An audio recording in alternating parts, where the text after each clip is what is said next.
అందరికీ నమస్కారం. ఈరోజు మనం వాలి హిరణ్మయదేవి గారు రచించిన మంచు కడిగిన ముత్యం అనే ఓ చక్కటి కథను విందాం. ఇక కథలోకి వెళ్దాం. ఇదిగోండి కాఫీ. ఏమిటి పేపర్ విశేషాలు అంటూ భర్త రాఘవకి కాఫీ అందించి తను ఒక కప్పు కాఫీ తెచ్చుకొని అతని పక్కన కూర్చుంది సుశీల. పొద్దుటలా కాఫీ తాగుతూ ఓ 6 గంట అవి ఇవి మాట్లాడాకే ఆమె వంట పని మొదలెట్టడం గత 30 ఏళ్లుగా అలవాటు ఆమెకి. ఏమున్నాయి, హత్యలు, దోపిడీలు, మానభంగాలు ఎప్పుడూ ఉండేవే అన్నాడతను కాస్త విసుగ్గా పేపర్ని అవతల పెడుతూ. నిజమే, అలాంటి వార్తలు చదివితే మనసంతా వికలమైపోతూ ఉంటుంది. అది సరేగాని ఈ పూట ఏ కూరలు చేయమంటారో చెప్పండి అంది సుశీల. నువ్వు పచ్చగడ్డతో పచ్చడి చేసినా బాగుంటుంది. ఎప్పుడు నా ఇష్టాలేనా? నీకేది వీలుగా ఉంటే అది, నీకేది నచ్చితే అది చేసేయ్ అన్నాడు ఆమె వంక నవ్వుతూ చూస్తూ. కొత్తగా ఇదేంటి? భర్త చూపులకు సిగ్గుపడుతూనే అంది సుశీల. పిచ్చి సుశీ, ఎంతసేపు నా ఇష్టానికి ప్రాధాన్యత ఇస్తావే? ప్రతిదీ నన్నడిగే చెయ్యాలా? అనుకూలవతి అయిన భార్య, వినయ విధేయతలు ఉన్న పిల్లలున్న నన్ను మించిన అదృష్టవంతుడు ఎవరున్నారనిపిస్తూ ఉంటుంది అప్పుడప్పుడు అన్నాడు అతను. పిల్లలంటే గుర్తొచ్చింది. గ్రామానికి వచ్చే నెలలో సెలవు దొరకొచ్చట. అప్పుడు వస్తానని ఫోన్ చేసి చెప్పాడు. మొదటి నెల జీతం అందుకున్నట్ట. మనకి బట్టలు కొని కొరియర్లో పంపాడట. బహుశా రేపవి అందుతాయి. వాడు మనల్ని చాలా మిస్ అవుతున్నాడని ఒకటే బాధపడ్డాడు. నాకు దుఃఖంతో గొంతు పగిల్లేదు అంది సుశీల. మనకి వాడు బట్టలెందుకు తీసుకున్నాడు? కొత్త చోటు కదా, వాడి దగ్గర 4 డబ్బులుంచుకోవాలి గాని అన్నాడు రాఘవరావు.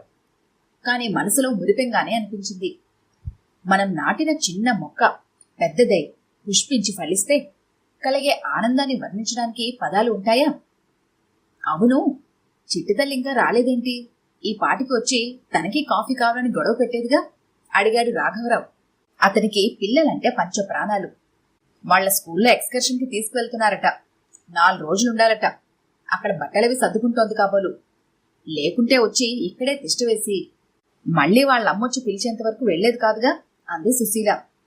ఏంటి, 4 రోజుల పాటు ఎక్స్కర్షనా? అనంతానికి మతి లేదా ఏమిటి?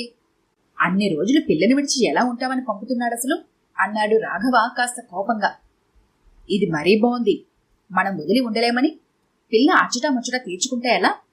అదేమో తిండి మానేసి మరీ వెడతానని ఒకటే ఏడుపు. ఏడుపు అన్న మాట వినగానే శాంతిస్తూ, అలాగా, అందుకోసం పిల్లనంతగా ఏడిపించాలా ఏంటి అంటూ చిరాకు పడ్డాడు. నవ్వేసింది సుశీల. తమకి ఆడపిల్లలు లేనందుకు, పుట్టిన దగ్గర నుంచి ఆ పిల్ల తమ దగ్గరే ఎక్కువ భాగం పెరిగినందుకు చిట్టి తల్లంటే చాలా ప్రాణం రాఘవకి. తామంతా అప్పుడప్పుడైనా అపురూప అంటూ పిలుస్తారు గాని రాఘవ నోట చిట్టి తల్లన్న పిలుపు తప్ప మరొకటి రాదు. ప్రతి పండుగకి తన పిల్లలతో పాటు అపురూపకి బట్టలు కొంటుంటారు. ఆ పిల్లకి వాళ్ల నాన్న దగ్గర కన్నా రాఘవ దగ్గరే బాగా చనువు. పిల్లలన్నాక నవ్వకుండా ఏడవకుండా ఉంటారేంటండి బాబు? అయినా పరాయి పిల్ల మీద అంత మమకారం పెంచుకోకూడదు. అబ్బా, పరాయి అంటూ మాట్లాడుకు. మన చిన్నాడికి త్వరలో పాప పుట్టి ఉంటే అంతే ఉండేది కదూ అన్నాడు అతను. నిజమే, ఆడపిల్ల కావాలంటూ నన్ను 3 మగపిల్లల తల్లిని చేశారుగా. 2 చాలంటున్నా వినకుండా అంది సుశీల.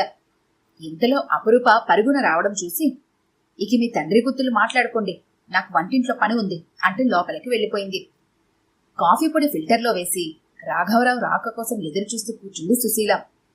తలుపు చప్పుడవడంతో వచ్చింది రాఘవే అనుకుంటూ తలుపు తీసిన సుశీల ఎదురుగా నిలబడి ఉన్న వృద్ధుణ్ణి చూస్తూ, నువ్వా యాదగిరి, బావున్నావా అని అడిగింది. బావున్నా బిడ్డ, అందరూ మంచిగున్నాం తల్లి అంటూ కూర్చున్నాడు. కొంచెం టీ ఇవ్వనా లేదా కాఫీ ఇవ్వనా అడిగింది సుశీల తనకి మంచి నీళ్లు అందిస్తూ. చాయ్ పోయి తల్లి, పిల్లలంతా పెద్దడైపోయినరు కదా అన్నాడు అతను. అవును, పెద్దవాళ్ళని 2 చదువులు అయిపోయాయి. 2 ఉద్యోగాలు చేస్తున్నారు. మిగిలిన వాడి చదువు ఈ ఏటితో అయిపోతుంది అందే ఆమె. అతడు, అమ్మా, ఓ ముచ్చట చెప్పాలి. అయ్య లేడు కదా ఇంట అన్నాడు అటు ఇటు చూస్తూ. చిన్నవాడు సునంద్ హాస్టల్లో ఉంటున్నాడు, లేడిక్కడ. మీ అయ్యగారు ఆఫీస్ నుండి ఇంకా రాలేదు కాని విషయం ఏమిటో చెప్పు అంటూ అడిగింది. రామం ఏడనుండి తల్లి అడిగాడు యాదగిరి. రామంకి బెంగళూరులో జాబ్ దొరికింది, అక్కడే ఉన్నాడు. వచ్చే నెలలో వస్తాడులే. వాడు లేక మాకైతే చాలా బెంగగా ఉంది సుమా అంది ఆమె. ఎందుకుండదమ్మా, రగత సంబంధం కదా అన్నాడు తన కళ్ళు తుడుచుకుంటూ. ఉలిక్కి పడింది సుశీల. అనుమానంగానే కంపిస్తున్న స్వరంతో అడిగింది, ఏమన్నావ్ అంటూ.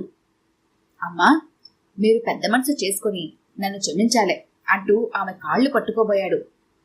అతన్ని వారిస్తూ, ఏంటిది, ఎందుకు క్షమించాలి, ఏంటో వివరంగా చెప్పు అంది సుశీల దడదడలాడుతున్న గుండెలతో. అమ్మా, అప్పుడు మీ తొలి ప్రసవం అయినప్పుడు చచ్చిపోయిన పిల్లగాడు పుట్టిండని చెప్పినాం కదా, అది అబద్ధం. ఆ పిల్లగాడే మన రాంబాబు. ఆ పిల్లగాడిని ఏడనన్న అనాథాశ్రమంలో షరీక్ చేయమని మీ నాయన పైసలిచ్చుండు.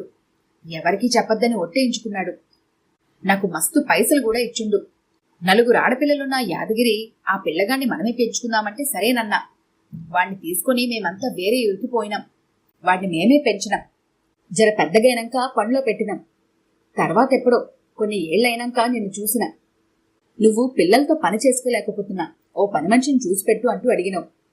క్షమించాలే, నువ్వు బాగా పైసలిస్తావని నీతాననే నీ పోరన్ని పనికి పెట్టినా. నన్ను క్షమించు తల్లే. ఆ ఏడాది పోయే నెలలో కాలం చేసింది.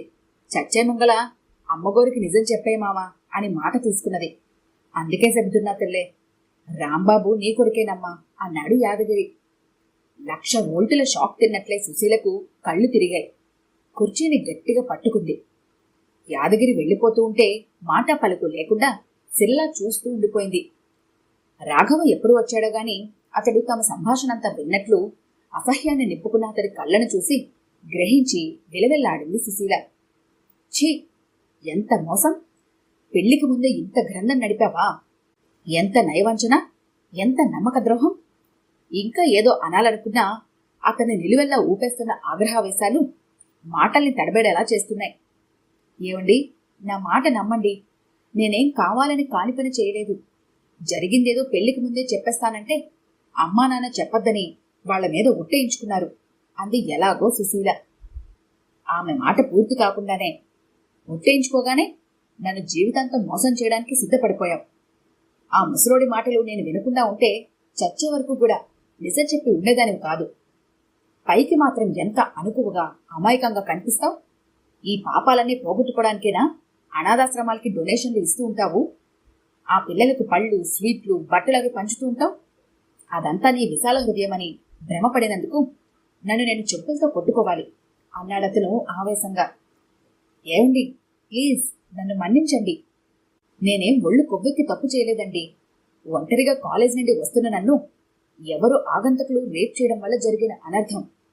దాన్ని కప్పిపుచ్చారు మా అమ్మ నాన్నలు, అందరి తల్లిదండ్రుల్లాగే. అంతే తప్ప నేనే పాపము ఎరుగనండి అంది కన్నీళ్లతో అతని పాదాల మీద పడబోతూ.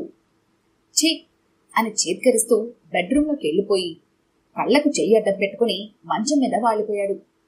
అతన్ని పలకరించే సాహసం చేయలేకపోయింది సుశీల. ఆ రాత్రి అతి భారంగా దీర్ఘంగా గడిచింది. పొద్దుటే లేచి కాఫీ కలిపి పట్టుకెళ్ళింది సుశీల. ఆ కప్పుని విసిరి కొట్టాడు రాఘవరావు. కాసేపటికి మెల్లగా వెళ్లి ఉప్మా ప్లేట్ని అందించింది. దానికి అదే గతి పట్టింది. నువ్వు నా ముందుకు రాకు, నాకు పిచ్చెక్కుతుంది అంటూ అరిచాడు. దాంతో మౌనంగా వెనుతిరిగి వచ్చేసింది. పిల్లలెవరూ ఇంట్లో లేకపోవడం నయమైంది అనుకోకుండా ఉండలేకపోయింది సుశీల. చెట్టి తల్లి వచ్చినా కాస్త రిలాక్స్ అయ్యేవారేమో, సమయానికి అదీ లేకుండా అయింది అనుకుంది సుశీల. స్నానం చేసి తయారై వెళ్లిపోయాడు రాఘవరావు. వంట చేయాలనిపించలేదు సుశీలకు. కాఫీ తాగింది నీరసానికి తట్టుకోలేక. ఇటు భర్త నిరాదరణ, అటు రామంని తాము పనిపిల్లాడ్లా ట్రీట్ చేసింది గుర్తుకొస్తున్న కొద్దీ సుశీలకు దుఃఖం ముంచుకు రాసాగింది. వాళ్ళెవరో ఏంటో తన మీద అఘాయిత్యం చేసి హాయిగా ఎక్కడున్నారో గాని తనిప్పుడు ఈ వయసులో నిరాదరణ పాలవుతున్నది. నోరు విప్పి తన పరిస్థితి ఇది అని ఎవరితోనూ చెప్పుకోలేదు. ఏడ్చి మనసును తేలిక చేసుకోలేకపోతున్నది. ఆమెకి రామం తమ ఇంట్లో చేరిన వైనం గుర్తుకు రాసాగింది. అమ్మా, మీకు పనికి మనుషులు కావాలంట గదా, అయ్యి చెప్పిండు. వీడు మా పోరగాడు, అన్ని పనులు వచ్చు. మీరు చెప్పిన పనులన్నీ చిటికలు చేసేస్తాడు. 3 నెలలకు పాలే వత్తా. మీ దయ ఉన్నంత ఇయ్యండి. పిల్లలున్నోణ్ణి అంటూ 8 ఏళ్ల పిల్లాన్ని తీసుకొచ్చి అన్నాడు యాదగిరి. పిల్లవాణ్ణి పరీక్షగా చూసింది సుశీల. పోషణ సరిగ్గా లేక నీరసంగా కనిపిస్తున్నాడు. 8 ఏళ్లంటే నమ్మేటట్లు లేడు. కలైన ముఖమే అనుకుంటూ, మా పిల్లలిద్దరినీ చూసుకోగలిగితే చాలే. పిల్లలిద్దరినీ చూసుకుంటూ పనులు చేసుకోవడం కష్టంగా ఉంది. పిల్లల్ని శ్రద్ధగా చూసుకుంటే చాలుగాని వీడి పిల్లల్ని ఎత్తుకోగలడా? అనుమానంగా ఉంది నాకు అంది సుశీల. మా పిల్లల్ని వాడే ఎత్తుకుంటాడు. వాడికి అలవాటేనమ్మా చెప్పాడు యాదగిరి. నీ పేరేంటి బాబు అడిగింది సుశీల. రామమమ్మా. ఒరే, అమ్మ అనొద్దు, అమ్మగారు అని పిలవాలే. అయ్యగోర్ని అయ్యగోరు అనాలా. రామం పిలుపుని సరిచేస్తూ అన్నాడు యాదగిరి. పర్వాలేదులే, అమ్మాని పిలవని అంది సుశీల నవ్వుతూ. నీట్గా నవ్వు మొహంతో కరుణ కురిపిస్తున్నట్లున్న కళ్లతో ఉన్న సుశీలను చూడగానే రామంకి ఎంతో సంతోషం కలిగింది. చీటికి మాటికి కోపంతో రంకెలు వేసే తల్లి గుర్తొచ్చి, ఈ అమ్మాయి చాలా బాగుంది, పిల్లలు రబ్బరు బొమ్మల్లా ముద్దుగా ఉన్నారు అనుకుంటూ తను ఇక మీదట ఇక్కడ ఇంత మంచి ఇంట్లో ఉండబోతూ ఉన్నందుకు తన అదృష్టానికి తనకే సంతోషం కలిగింది రామంకి. అలా ఇంట్లోకి చేరిన రామం అందరి తలలో నాడుకలా మారడానికి అట్టే కాలం పట్టలేదు. పొద్దుట లేవగానే మొహం కడుక్కుని స్నానం చేసే అంది సుశీల మొదటి రోజే. అంతే, మళ్లీ ఆ మాట చెప్పించుకోలేదు రామం. పొద్దుటే లేచి పాలు తీసుకొచ్చి మొహం కడుక్కొని స్నానం చేసి అమ్మగారిచ్చిన బట్టల సంచులోంచి ఓ జత వేసుకొని అమ్మగారుల తులసి కోటకు అయ్యగారుల సూర్యుడికి దండం పెట్టేసుకుని పిల్లల గదిలోకి వెళ్ళిపోయేవాడు. వాళ్ళు పడుకొని ఉంటే సుశీలకు బియ్యం కడిగివ్వటం, కూరగాయలు తరిగివ్వటం, పని మంచి తోము వెళ్ళని గిన్నెల్ని మరోసారి కడిగి వంటింట్లో సర్దడం, అయ్యగారి షూస్ పాలిష్ చేయటం, ఇలాంటివన్నీ చేసేవాడు. పిల్లవాడు వచ్చాక బాగా రిలాక్స్గా ఉంది కదూ, మునుపట్ల ఆదరాబాదరగా కనిపించడం లేదు అని రాఘవరావు అంటే సుశీల, నిజమేనండి, ప్రశాంతంగా పనులు చేసుకుంటున్నాను. పిల్లాడు చిన్నాడే గాని మన పిల్లల్ని చాలా బాగా చూసుకుంటున్నాడు, ఇన్ని పనుల్లో సాయం చేస్తూ అనేది. అటు భర్త ఆఫీస్కి, ఇటు వినోద్ ఆనందుల స్కూల్కి వెళ్ళగానే 7 ఏళ్ల వయసున్న సునంద్కి స్నానం చేయించి పడుకోబెట్టేది సుశీల. పనులన్నీ అయిపోయాక రామం చేతికి పలకా బలపం ఇచ్చి అక్షరాలు దిద్దమనేది సుశీల. రామం సూక్ష్మగ్రహి, ఒక్కసారి చెబితే చాలు ఇట్టే నేర్చేసుకునేవాడు. ఆనంద్ చదువుకుంటుంటే అక్కడే నిలబడి శ్రద్ధగా గమనించేవాడు. ఆనంద్ చెప్పే రైమ్స్ని తను మననం చేసుకునేవాడు. అది చూసిన రాఘవరావు, వీడికి చదువంటే బాగా ఇంట్రెస్ట్లా ఉంది, మన ఇంటి పక్కనే గవర్నమెంట్ స్కూల్ ఉందిగా, అది ఒక్కపూట నడిచే స్కూల్ కాబట్టి మళ్ళీ 3 గంటలకల్లా ఇంట్లో ఉంటాడు అంటూ స్కూల్లో చేర్పించాడు. గార్డియన్స్గా తమ దంపతుల పేర్లు రాసింది సుశీల. ఇంటి పక్కన ఉండటం, వేళకి మంచి తిండి తినడం, కాస్త పాతబడ్డ మంచిగానే ఉన్న బట్టల్ని కట్టుకోవడంతో రామం రంగుదేలి మంచి నిగారింపుకొచ్చాడు. తెలియని వాళ్ళు రామంని సుశీల వాళ్ళ పిల్లవాడే అనుకునేవాళ్ళు. చూస్తుండగా రోజులు గడిచాయి. ఇంటర్ పాస్ అయిన రామం ప్రైవేటుగా డిగ్రీ చేయటం, వాటితో పాటు కాంపిటేటివ్ ఎగ్జామ్స్ రాసి నెగ్గి క్లర్క్ పోస్టు సంపాదించుకున్నాడు. ఆ వచ్చిన ఉద్యోగమేదో ఎక్కడొచ్చినా బాగుండేది, ఇప్పుడు మిమ్మల్ని వదిలి ఆ బెంగళూరు వెళ్ళాలంటే బాధగా ఉందమ్మా, పోనీ ఇది వదిలేసుకోనా అని రామం అంటే, వినోద్ జాబ్ రాగానే బాంబే వెళ్ళలేదు, పిచ్చాడిలా మాట్లాడుకు, జాబ్ రావడమే ఎంతో అదృష్టం, దాన్ని మా గురించి వదులుకుంటానంటావేంటి, వెళ్ళి జాబ్లో చేరు, లీవ్ దొరికినప్పుడల్లా వస్తూ ఉండు అంటూ ధైర్యం చెప్పి రామంని పంపించారు సుశీల, రాఘవరావు. దాంతో అయిష్టంగానే బెంగళూరుకి వెళ్ళాడు రామం. 4 రోజులకోసారి తప్పకుండా ఫోన్ చేసేవాడు. వాడు తన మొదటి జీతం తీసుకుని ఎంతో ఆనందంతో వచ్చే సమయానికి ఇలా జరగాల అనుకుంది సుశీల గతం నుండి వర్తమానంలోకి వస్తూ. తలుపు చప్పుడవ్వడంతో చటుక్కున లేచింది సుశీల. ఎదురుగా రాఘవరావు. అలవాటుగా చల్లటి మంచినీళ్లు తెచ్చి అందించింది. మౌనంగానే వాటిని అందుకొని తాగి ఖాళీ గ్లాసును ఆమె చేతికిచ్చాడు. గ్లాసు విసిరికొట్టనందుకు మనసులోనే ఊరడిల్లింది సుశీల. ఆమె మొహంలోకి చూడకుండానే గోడకి చెప్పినట్లుగా, నిన్న రాత్రంతా ఆలోచించాను, ఇప్పుడు మనం విడిపోయి విడాకులు తీసుకుంటే ఇంటి పరువు రచ్చకెక్కేదే కాక పిల్లల భవిష్యత్తు పాడైపోతుంది. కాబట్టి ఒక నిర్ణయానికి వచ్చాను. ఇక మీదట మనం ఒక కప్పు కింద నివసిస్తున్న అపరిచితులం, మన మధ్య ఇక ఎలాంటి సంబంధమూ ఉండదు అని చెప్పి బెడ్రూంలోకి వెళ్లిపోయాడు రాఘవరావు. అంతవరకు తను ఇల్లు వదిలి పిల్లల్ని వదిలి ఎలా ఉండటం, ఏం చేయటం అన్న టెన్షన్తో ఉన్న సుశీలకు ఆ మాటలు కాస్తంత ఓదార్పునిచ్చినా, నిన్ను వదిలి నిమిషమైనా ఉండలేను అనే భర్త నోట మనకెలాంటి సంబంధం లేదు అని వినాల్సి వచ్చినందుకు తల్లడిల్లిపోయింది. ఆనంద్ ఓ ప్రైవేట్ ఫర్మ్లో కంప్యూటర్ ట్యూటర్గా చేస్తున్నాడు నాగ్పూర్లో. అక్కడికి తను వెళ్ళినా ఆ పరిసరాల్లో ఇమడలేదు. భాషా సమస్య ఒకటి. పోనీ వినోద్ దగ్గరికి వెళ్ళిపోదామా అన్నా అదే సమస్య. ఇంతలో అపురూప రావడంతో రాఘవరావు ఆ పిల్ల చెప్పే కబుర్లన్నీ వింటూ కూర్చున్నాడు. తన ఎక్స్కర్షన్ ముచ్చట్లన్నీ చెప్పి అపురూప వెళ్ళిపోగానే మళ్లీ నిశ్శబ్దం అలుపుకుంది. వినోదుంటే బావుండేదేమో అని ఒకసారి, సునందొచ్చినా బావుండేదని ఒకసారి, రాకపోవడమే నయం, వస్తే వాళ్ళకి తమ పట్ల అనుమానం కలిగి ఉండేది అని మరోసారి అనుకుంది సుశీల. ఆనందొచ్చినా ఎప్పుడూ కంప్యూటర్తోనో టీవీతోనో బిజీగా ఉంటాడు కాబట్టి అంతగా పట్టించుకోడు. కాని రామం వస్తే ఎలా? వాడి ముందు తాను మామూలుగా ఎలా ఉండాలి అన్నది తలుచుకుంటే, ఇంకా రాఘవరావు రామం పట్ల ఇప్పుడెలా స్పందిస్తాడోనని ఊహించుకుంటే మాత్రం సుశీలకి నిద్ర పట్టేది కాదు. రాఘవా రాఘవా అంటూ కంగారుగా వస్తున్న అనంతాన్ని చూస్తూ ఏమైంది అంటూ ఒకేసారి సుశీల రాఘవరావు అడిగారు. ఒక్కసారిగా బావురుమన్నాడు అనంతం.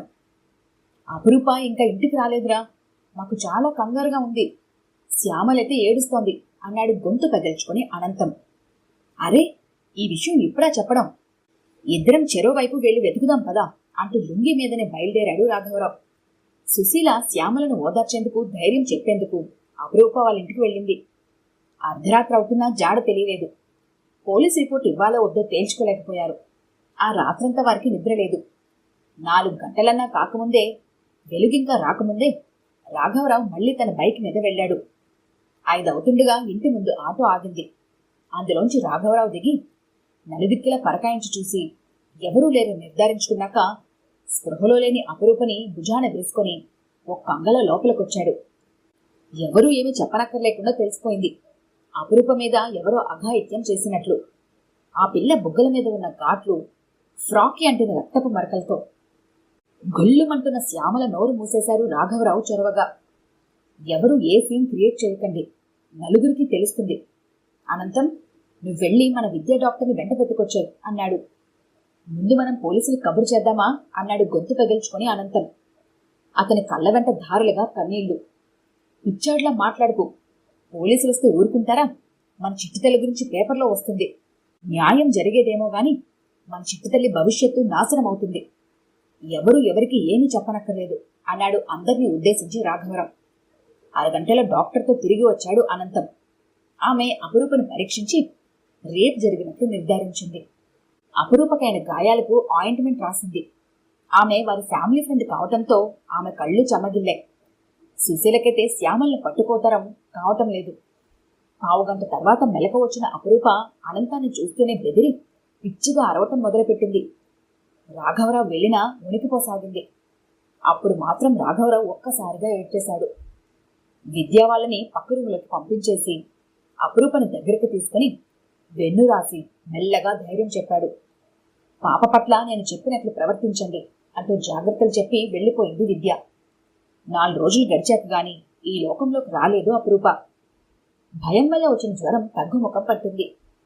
ఆ పూటకు వంట చేసి వాళ్లకి పెట్టి ఇంటికొచ్చింది సుశీల. తన దగ్గరకు ఎంతో చనువుగా వచ్చే అపురూప తన వంక భయంగా చూడటాన్ని మర్చిపోలేకపోతున్నాడు రాఘవరావు. అతనికి అదెంతో నరక సదృశంగా ఉంది. 4 రోజులు గడిచినా మర్చిపోలేకపోతున్నాడు. అంత పసిదాని మీద అఘాయిత్యం చేయటానికి ఆ మృగాలకి ఎలా మనసొప్పిందో అన్నాడు రాఘవరావు సుశీల రాగానే. వారం రోజుల తర్వాత తనకే తన సుశీలతో మాట్లాడిన మాట అది. తలెత్తి చూసింది సుశీల. భర్త ఎప్పట్లా తనతో మాట్లాడటంతో ఆమె కంటి వెంట కన్నీరు వరదలా వచ్చింది. ఆమె మనసును గ్రహించినట్టే దగ్గరికి వచ్చి, సుశీ, నన్ను మన్నించు, నీ మనసుని బాగా కష్టపెట్టాను, ఎన్ని రోజులు మూర్ఖుడిలా ప్రవర్తించాను. నా కళ్ళు తెరుచుకున్నాయి. నా చేతుల్లో పెరిగిన పిల్ల మీద జరిగిన అఘాయిత్యానికే నేను తట్టుకోలేకపోయాను. ఆ విషయం ఎవరికీ తెలియకుండా జాగ్రత్త పడ్డాను. అలాంటిది కన్న కూతురైన విషయంలో మీ అమ్మానాన్నలు ఎంతగా బాధపడ్డారో గ్రహించాను.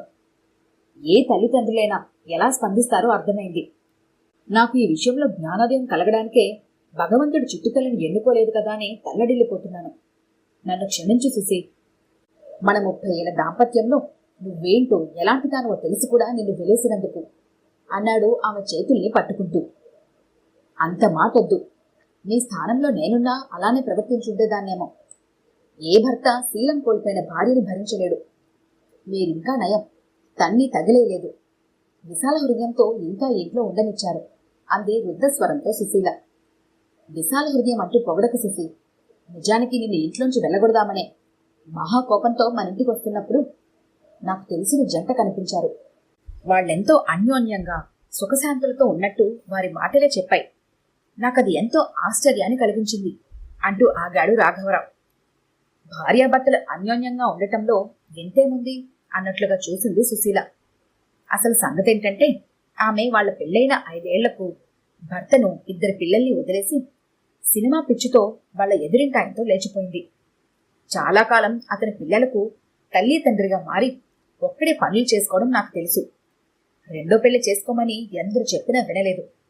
అలాంటిది ఆ భార్య ఎందరో చేతులు మారి క్షమించమంటూ తిరిగి రాగానే ఎంతో ఔన్నత్యంతో ఆమెను క్షమించి తన జీవితంలోకి రానిచ్చాడు చూడు. అదే నన్ను ఆలోచించేలా చేసింది. కడిగిన తరువాత తామర పూలను దైవార్చనకు వాడుతున్నారు. అలాంటిది పరుపాటున బురదలో పడిన ముత్యం లాంటి నిన్ను మంచు వంటి క్షమాపణలతో ప్రక్షాళనం చేస్తే ప్రకాశించవు. మంచు కడిగిన ముత్యం లాంటి నిన్నెక ఎప్పటికీ చేజార్చుకోను అన్నాడు రాఘవరావు ఆమెను దగ్గరికి తీసుకుంటూ. ఎవరో అల్పుడి మాటలు విని భార్య నదులుకున్న ఆ రాముడి కన్నా మీరే ఎంత ఉన్నతులండి అంది సుశీల ఆనందోద్వేగాలతో. ఆ దేవుడి కన్నా నేనే ఎక్కువని అనకు. నేను చాలా సామాన్యుణ్ణి. మన పిల్లలకు నేనే ఈ సంగతులు మెల్లగా వివరిస్తాను. మనకి ఈ రోజు నుండి రామ లక్ష్మణ భరత శత్రుఘ్నుల్లా 4 కొడుకులనుకుంటే సరి. మరిజా కూతురు కూడా అన్నాడు రాఘవరావు నవ్వుతూ. దాంతో సుశీల మనసు దూదు పింజలా తేలికైంది. ఈ కథ గనుక మీకు నచ్చినట్లయితే లైక్ చేయండి, షేర్ చేయండి. మరిన్ని ఇంట్రెస్టింగ్ కథల కోసం మా ఛానల్ని తప్పకుండా సబ్స్క్రైబ్ చేసుకోండి.